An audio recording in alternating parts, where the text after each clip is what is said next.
Hello and welcome back to our unmodded playthrough of Bannerlord. So you can see right here we're actually in a battle against Torvald. I'm actually going to be trying to persuade him.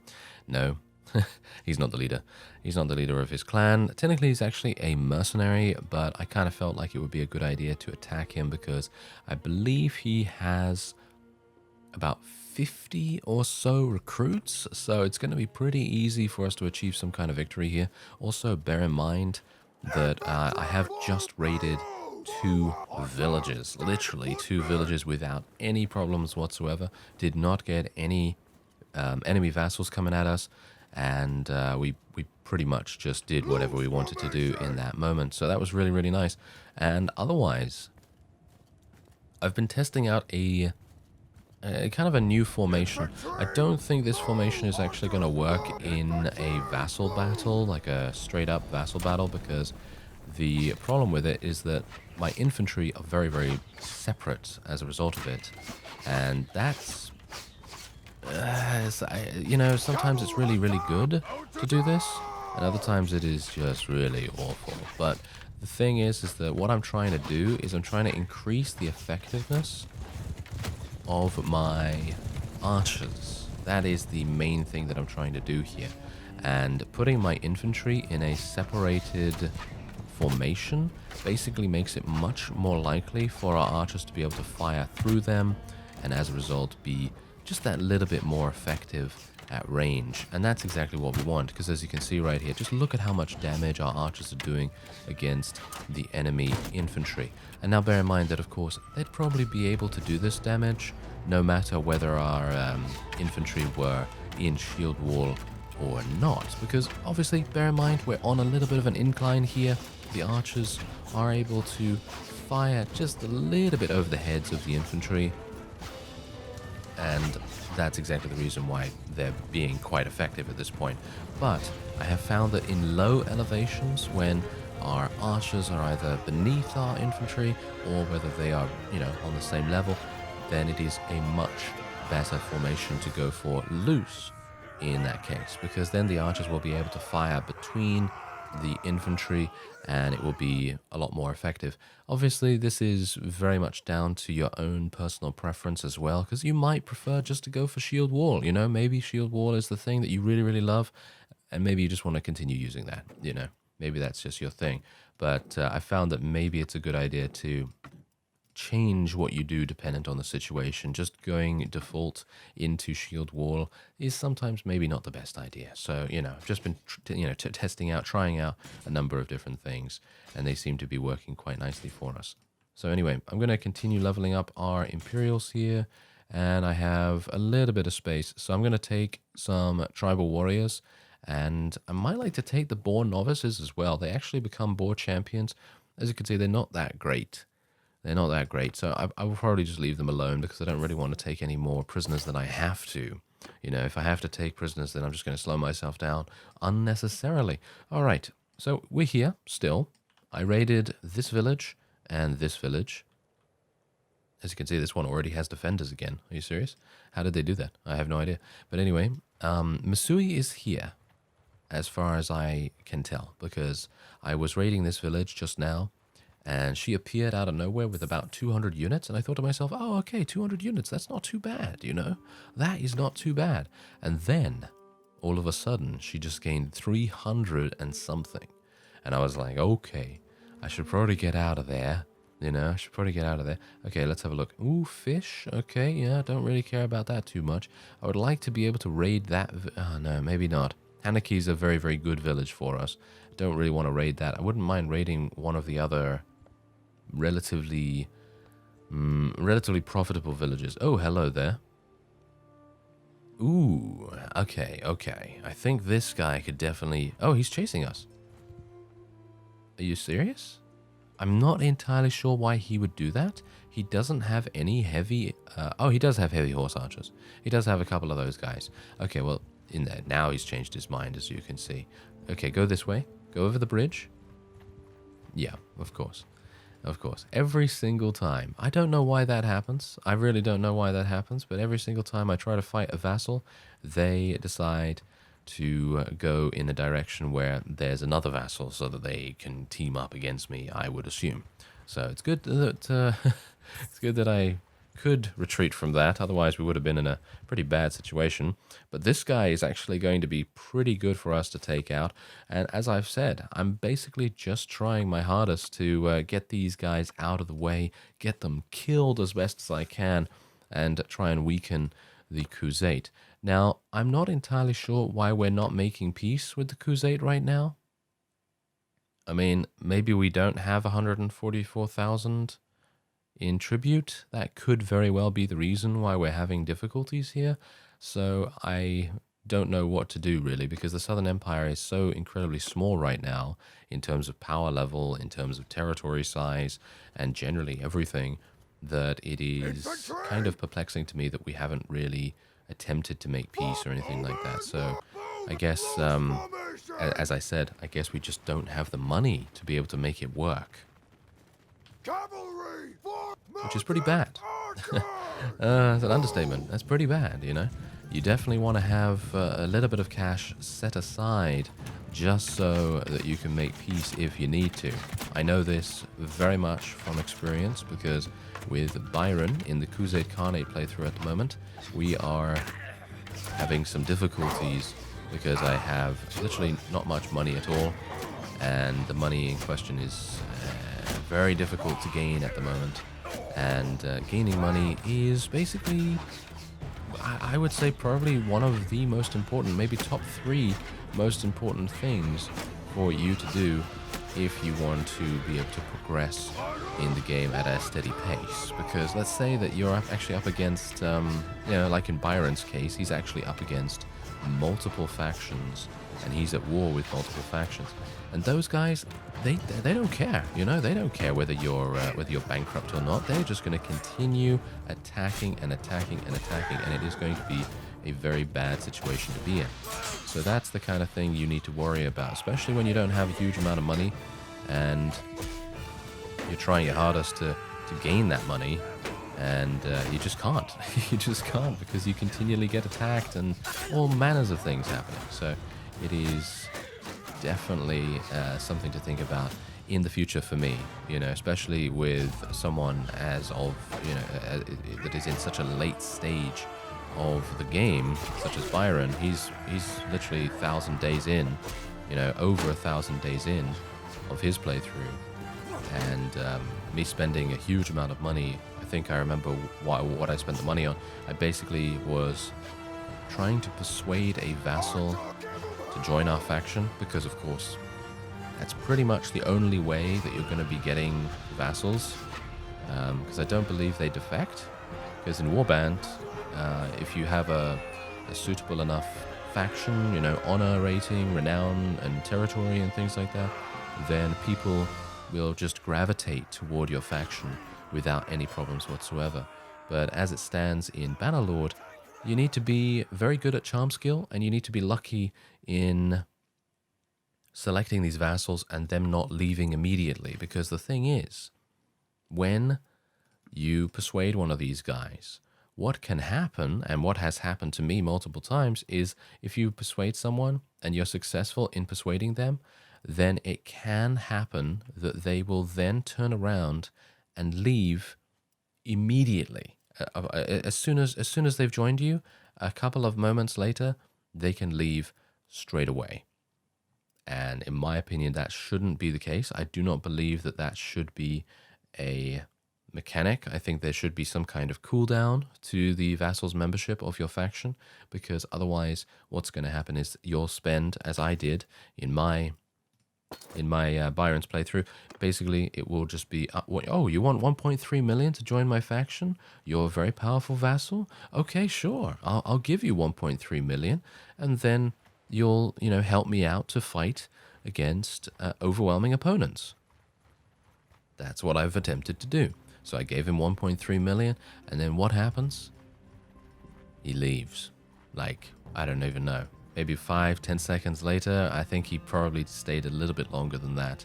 But the fact is that he ended up leaving very, very soon after joining, and that was really, really bad. Because then I just spent 1.3 million. I basically, I think I would actually say that I probably bankrupted myself, to be honest. I probably bankrupted myself so heavily that I have been struggling to kind of get out of that, you know? And it's been like that ever since. And yeah, so that's definitely something to bear in mind if you are going to have a, you know, a chance to persuade someone. You probably don't want to do it, all things considered, because if you do it and then they end up leaving, it's really, really harsh. But the thing is that you can't really take the chance not to. That's the thing. You're kind of forced into it because of the game's mechanics. You really do need to get those vassals to join you. For example, you can see here in our unmodded playthrough so far, what's the main problem that the Southern Empire are currently facing? We have basically about the same amount of vassals that Byron's faction actually has. Well, technically he has same amount of clans, but obviously not vassals, because these guys have 4 members, these guys have 5, and I believe that multiple clans of Byron's have about only 2 members. So, you know, you can kind of tell that the vassals would be significantly less. But the point is that what do we need? We need more clans, right? We need more clans to join us. Well, I have been, as you can no doubt see in this episode, been attempting to, you know, speak to people and basically say, hey, can you join us? No, as you can see, you're going to need to speak to someone a lot more powerful than this guy. But we're going to continue to try and get them, you know, get them captured and try and reduce their strength and so on and so forth. But the point is that that's what we're going to need to do. So that's the gameplay loop that you're going to have to deal with in these situations. And I've seen your comments. I very much appreciate all your comments on, you know, how I can get vassals more easily and, you know, not paying the guys that actually want to get paid, you know, to join you and things like that, because apparently they are more likely to end up leaving. So if they do want money, then apparently they are more likely to basically turn around and then leave almost immediately. So that's definitely something that I very much appreciate you letting me know, because I thought to myself, oh, well, if I pay him a huge amount of money, surely he's going to stick around for a little bit, you know. But these guys are quite materialistic. I'm not entirely sure on the reputations of most of the vassals at the moment and most of the personality types that are available right now. I used to know off by heart, basically, that you know, the various personality types in Warband, because they're just they're kind of simple, they're kind of straightforward to remember, whereas in Bannerlord they're a little bit more complex, and as a result you're kind of not sure which is what, you know, because someone in Warband could be a I think the best probably the best example is martial personality. That basically means that if they have 3 or more fiefs under their control, they're going to be pretty happy. They're going to be pretty happy with you, and they're going to be very unlikely to defect. However, if you give them 0 fiefs, then obviously martial personalities are going to be very likely to defect in that case. However, if you have a good-natured or upstanding personality type for one of your vassals, then that guy is going to be happy pretty much all of the time. And you're not going to need to really worry too much about what he's doing or what you have to give him or anything like that. So, yeah, that's the kind of point that I'm trying to make here. I'm trying to say that I don't know which ones are the upstanding ones and which ones are the martial types and which ones are the, you know, sadistic or pitiless guys. So, you know, I mean, you can have a look, actually. So let's for example, have a look at the guy that we literally just fought. He has the reputation of being daring and ambitious. Well, that's great. That's the point. I have no idea what this information is supposed to give me, because, of course, it doesn't tell me what that actually means. Does it tell me that he's actually a good personality? Well, he has a daring personality type. As you can see right here, he actually has a trait denoting that, which is actually very nice. And as you can see, Monchug in the other hand has devious, and he also has cruel. And but he's generous. So that might mean that the generous trait, he's going to give you more fiefs if you actually join his faction. That might very well be the case. Aha! Hello, Akrum. Aha, alright. This might actually be fantastic. If I can get him into a conversation, I might be able to speak to him and get him to join our faction. Let's just take a look at his army. It's not even that powerful. Alright, so I think he is... Wow, he's actually got a pretty decent power level. Okay, yeah, but I think he is the leader of his clan. I will not listen to such matters while I'm in an army. Yeah, exactly. Now that's also the problem. I just don't have enough charm skill. That's basically what it is. Amusingly enough, he's not actually even in an army, but I suppose his relation with us is pretty low. That actually might make a bit of a difference. Because as Tale Worlds have said, the relation that people have in the game is very important in comparison to what it was in Warband. So yeah, it would probably make sense for us to let this guy go, actually. I think I might actually let him go after we defeat him, if we can actually defeat him, that is. So let me actually just get my forces down there. Let's get my archers over here. This is pretty good. Let's put them into shield wall and everything. Let's get out my crossbow here. Probably won't be able to really do much. I haven't really had much success with my crossbow firing at opponents on horseback. Still, even in... oh, well, that was actually okay. Yeah, but... yeah, the point is that that's not going to happen that often. As you can see, that was just pure luck that I was actually able to get that guy and take him on. There we go, took out that guy as well. Okay, so I'm just going to tell my cavalry to charge in because the enemy is actually relatively close by right now. And I would like to get out my crossbow and see if I can maybe just do a little bit more. There we go, just a little bit. Now we're going to go in. Let's do this. Okay, so this is maybe not the best idea.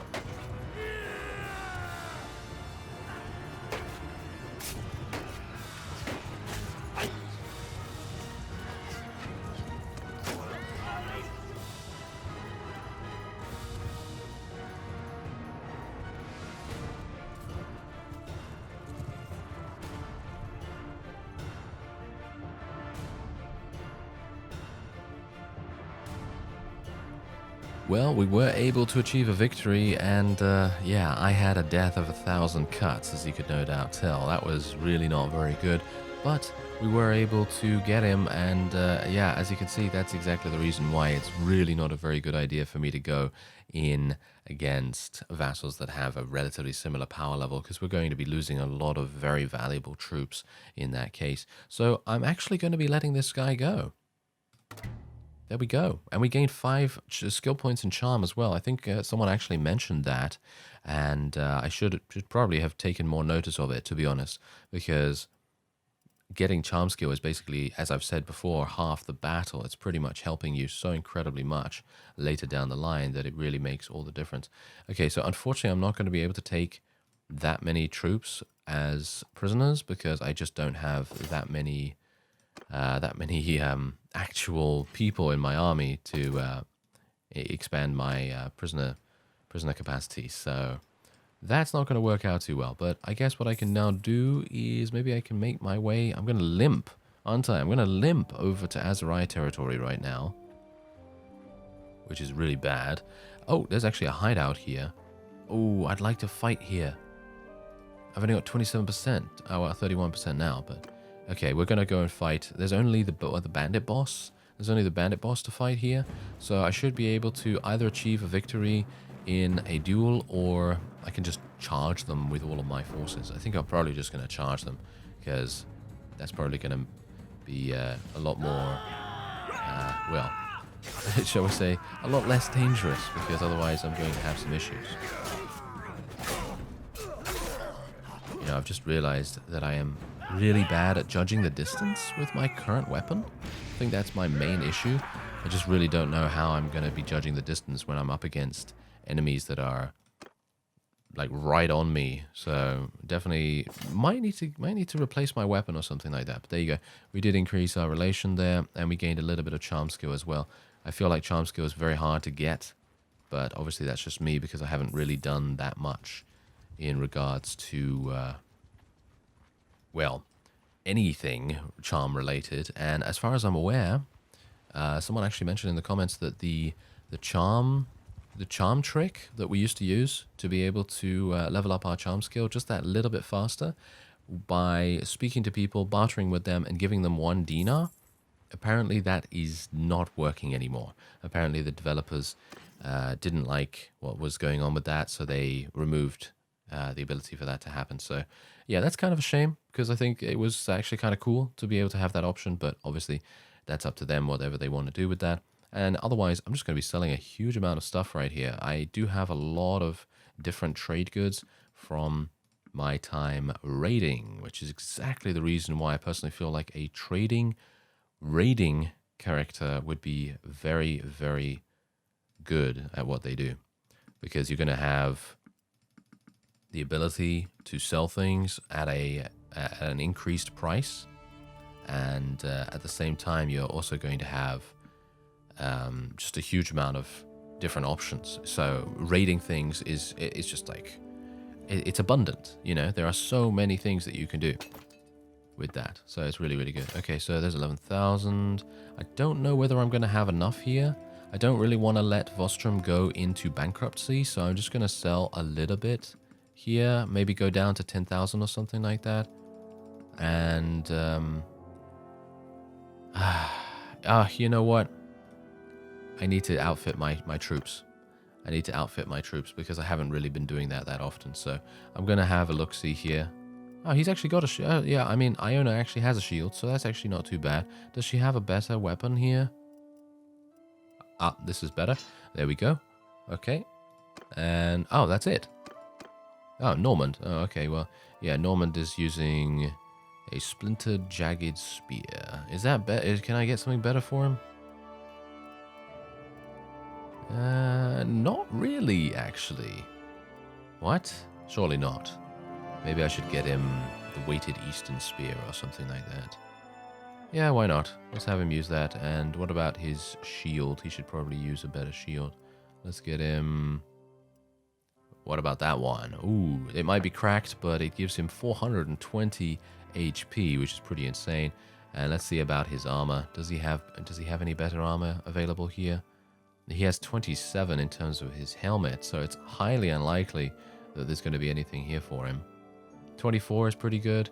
Oh, there's actually a Botanian cloak. Could be useful for him. And Iona, doesn't she have a... Yep, there we go, there we go. We can actually give her a new helmet, which is pretty nice. And we might want to give her a new scarf as well.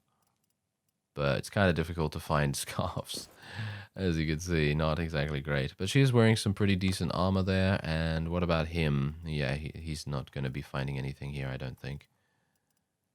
What about the gloves? 18.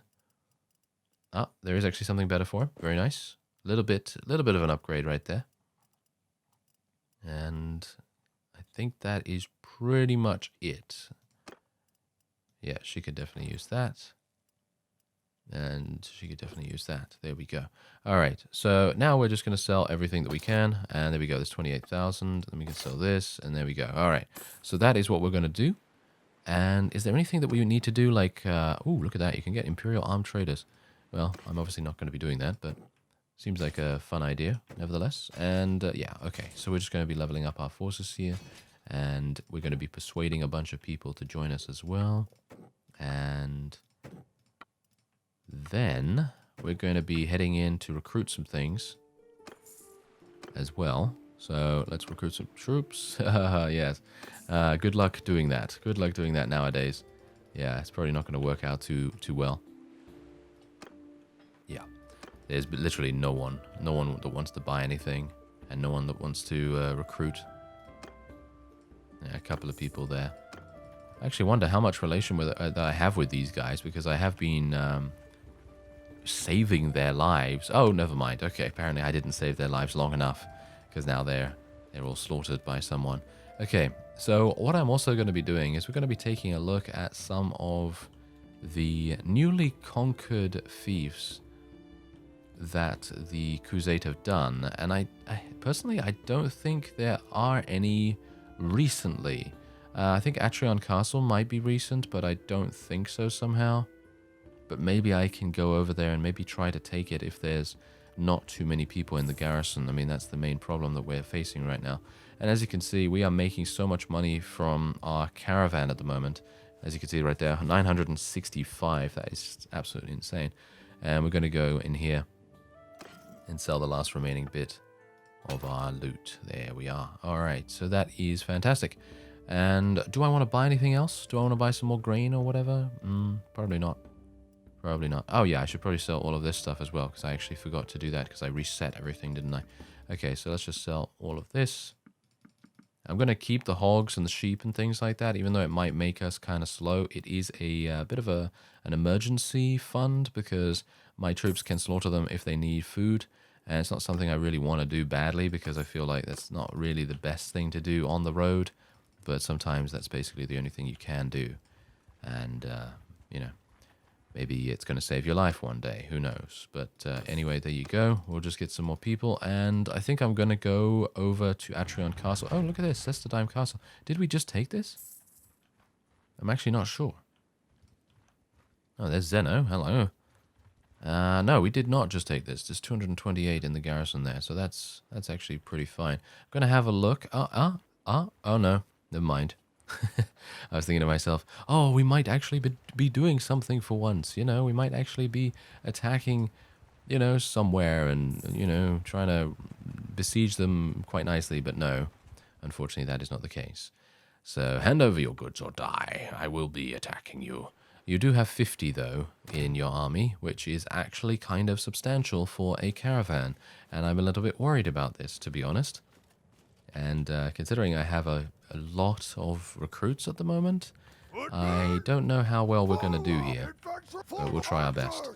And I have a lot less archers now as well, which I think is pretty awful. So I'm going to be leveling most of my recruits into archers in this case, and we're going to be telling my cavalry and so on to charge in as well. Nice damage in the shoulder. Ah, there we go. I actually hit someone as they were moving. Can you believe it? Wow, crazy. That is literally like entering the Twilight Zone, but with the click of your fingers. Yeah. I don't even know what that example is. Anyway, let's have a look here. Ah, I really thought that was a hit right there. Okay, so let's move my infantry and move my archers as well a little bit forward, just so that we can maybe do a little bit of damage to these enemies over there, because it seems like the sort of hilly nature of the battlefield is really making things quite difficult for us.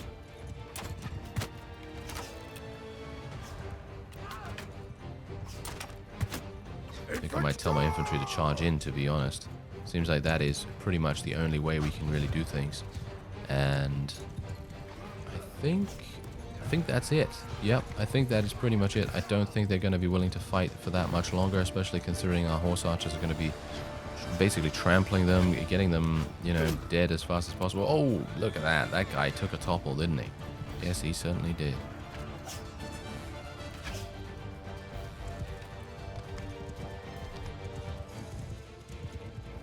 And that is it.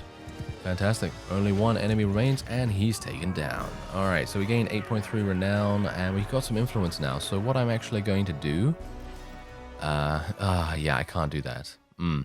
I can't do that. Yeah, if you're wondering what I was wanting to do right there, I basically wanted to make it potentially possible for us to make peace. But the problem with this is that I'm not having enough influence to be able to even vote with the smallest amount. So I need another 4 influence to be able to do that, and then we should have a decent shot at it.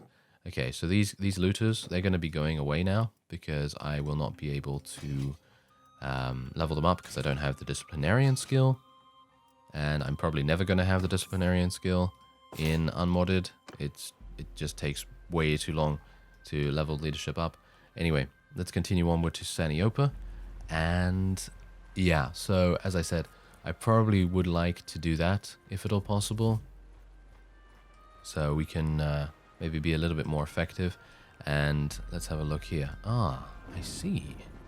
It seems as though the Northern Empire... Is that the Northern Empire? I always mix up their colors. Yeah, I think it is the Northern Empire because... Oh, no, it's the Western. I think it's the Western. Oh, okay. Good to know. Good to know. All right, so let's move on. Atrion Castle. I seem to remember seeing... Atrion Castle, I think, was just taken quite recently. But you can see here there's a lot of mercenary companies. I'm actually kind of surprised that there are so many mercenary companies working for the Crusade, because I wouldn't have expected them to have so many, considering they're not actually hurting for combat strength whatsoever. So it's actually kind of weird. Anyway, this guy is not willing to talk either, so I guess I will be going in and fighting him. Ooh, this is a nice battlefield, especially with the sun. Oh yeah, feels nice. All right, so let's go and let's see what we can do here. Where are the enemies coming from? Okay, so they're coming from over there. How many cavalry do they have? They have a very small amount of cavalry, so shouldn't have to worry about that at all. And we can actually just move our infantry into our standard nice positioning. Okay, I'm going to be a little bit careful here. I'd like to eliminate... Oh, nice. Did you see that? I can't believe it. What happened? What happened, Barney II? Have you been replaced with someone that is actually good at using a crossbow? I don't know. Maybe you have. I actually was starting to be quite good at using the crossbow, or at least I felt like I was starting to be quite good. And then in the end, you know, in the last, I don't know, 2-3 episodes, I have been missing almost all the time. Amusingly enough, though, when I was doing the raids before I started this episode, I was actually quite accurate. So maybe it's just, you know, the case that I'm talking way too much. That's probably it. Because let's face it, I do talk way too much, right? Yeah. You don't have to tell me. I know. So I'm just going to continue doing it, because apparently that's what happens. Maybe it's because I'm just by myself here, you know? I'm just sitting here by myself. And, well... It's kind of a weird thing, isn't it? You know, it's kind of a weird thing to do the whole recording business, because, you know, I'm sitting here by myself, as I usually do, and I'm talking to myself, you know? I'm talking to myself. Well, technically I'm talking to you, of course, but you know, it's kind of past me, isn't it? You know, you're not talking to present me, because I'm not live streaming or anything like that, but you're talking to past me. So technically, you are a time traveler. If you get my drift. But anyway, yeah, we're actually going to be starting to move our forces ahead here, because it seems like the enemy is not wanting to advance at us whatsoever, which I got to say is very disappointing. Thank you very much. So yeah, that's not particularly good. And it seems like the enemy cavalry is not really doing much either. I wonder whether I should just charge in here. This guy does have a pretty significantly lower power level than us, but I haven't checked his army composition. So he might very well have a pretty strong army on our hands. He does have arboreals. Arboreals are pretty decent archers, so we probably don't want to have that be a thing damaging us. Let's move our cavalry over there and our horse archers over there. Oh, this is perfect. This is absolutely perfect area for us to be in right now. Okay, here we go. I really wish we had more archers. I feel so bad that we lost so many archers in that battle against Akram, because now, whenever we go into sort of a ranged conflict, I always feel like we're a little bit inadequate in comparison, as you can see. Ooh, they have chosen wolves? Oh dear.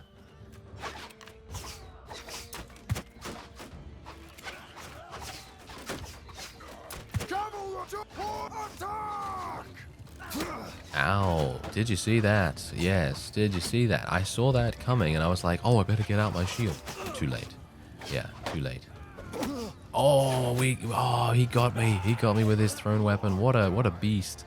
What a beast. Well, I actually don't mind dying, you know. Personally, I feel like dying is one of the funniest things that you can do, considering the ragdoll. You literally get a close-up view of the ragdoll, and you know how I love ragdolls.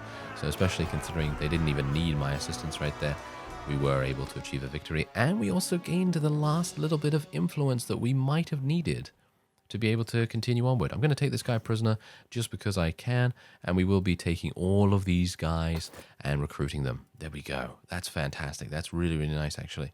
Okay, so Imperial Veteran Archers, we'll be taking those. Crusade Raiders, Veteran Infantrymen. We'll take some Imperial Recruits as well, and I basically don't have any more space after that.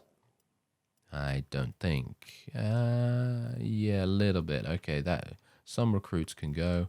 Let's recruit that guy. And there we go. All right, let's take all the loot as well. All right, so what I'm going to do now is I am going to propose that we make peace. Do I have... Wait a minute. Do I have to pay the 159,000? I'm going to try it. Oh, we oppose making peace at this time. Wow. They really do? It's never going to work. As you can see, it's never going to work. 12% chance, I think. Okay. Sure. I'll just get some relation with Rajaya then, I suppose. But I'm very surprised that the Southern Empire doesn't want to do that. Why? Why would they decide not to do that? That is super weird in my opinion. Oh well, never mind. I guess that will be it for this episode. I thank you very much for watching, and I will see you next time.